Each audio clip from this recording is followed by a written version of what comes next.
Salam dalam kasih Kristus. Kita boleh bersyukur, kita senantiasa diberkati oleh Tuhan, dan melalui perjumpaan ini kiranya boleh mendapatkan Bapak Ibu Saudara dalam keadaan sehat walafiat tanpa kurang satu apapun, dan selalu mengalami akan kasih dan pertolongan Tuhan di dalam hidup Bapak Ibu Saudara. Ibu Bapak Saudara, firman Tuhan pada hari ini kita bersama-sama merenungkannya dari Kolose pasal 3 ayat 5 sampai 11 dengan judul perikop manusia baru. Ibu Bapak Saudara yang dikasihi Tuhan Yesus Kristus, Paulus mengingatkan akan jemaat di Kolose untuk mereka boleh hidup di dalam sebuah perubahan yang mereka alami ketika mereka mengenal Kristus. Sebelum mereka mengenal Kristus, mereka hidup di dalam manusia lama, hidup di dalam dosa, hidup tidak berkenan kepada Allah.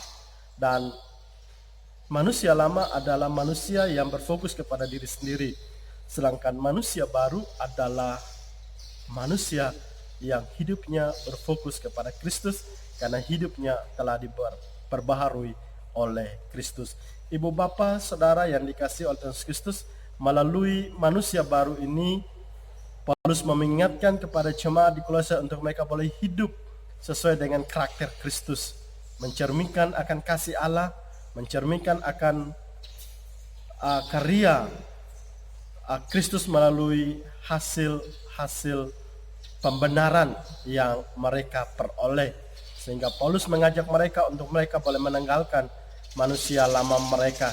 Sebelum Paulus berbicara tentang manusia lama, di pasal sebelumnya dia sudah menyampaikan agar jemaat di Kolose itu memikirkan hal-hal yang di atas, yaitu memikirkan hal-hal yang rohani, bukan hanya memikirkan tentang hal-hal yang jasmani. Oleh sebab itu, melalui firman Tuhan ini, Paulus mau mengajak kita untuk kita boleh hidup di dalam sebuah perubahan yang boleh kita alami ketika kita mengenal Kristus, sehingga perubahan itu membawa dampak perubahan di dalam hidup kita, supaya kita boleh hidup berkenan kepada Allah. Apa sih yang diperbaharui oleh Allah melalui kehidupan kita sebagai orang percaya? Bagaimana ciri-ciri orang yang diperbaharui oleh Yesus?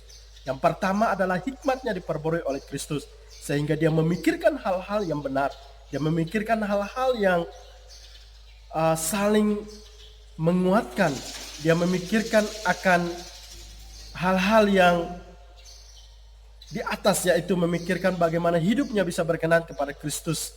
Dan melalui hikmat yang diperbaharui oleh Kristus ini, mereka boleh saling menguatkan, mengampuni satu sama lain. Dan yang kedua, yaitu ketika kita diperbaharui oleh Kristus, maka kita harus memiliki sikap hati yang mau mengampuni di dalam kehidupan kita sebagai orang percaya. Karena Kristus telah mengampuni kita, maka kita juga harus mengampuni sesama kita di dalam kita mengikut Tuhan. Mungkin berat bagi kita untuk kita mengampuni, tapi Kristus mengajarkan kepada kita untuk kita mau mengampuni dan mau memaafkan sesama kita ketika mereka melakukan kesalahan kepada kita.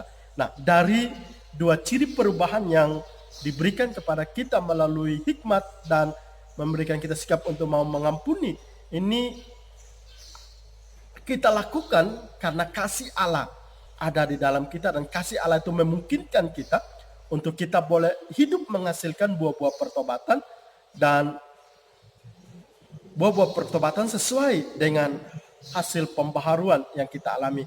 Kiranya kasih Allah terus mendorong kita untuk tetap tinggal di dalam Kristus, boleh terus menguatkan kita di dalam hidup kita. Amin. Tuhan Yesus memberkati kita semua. Salam.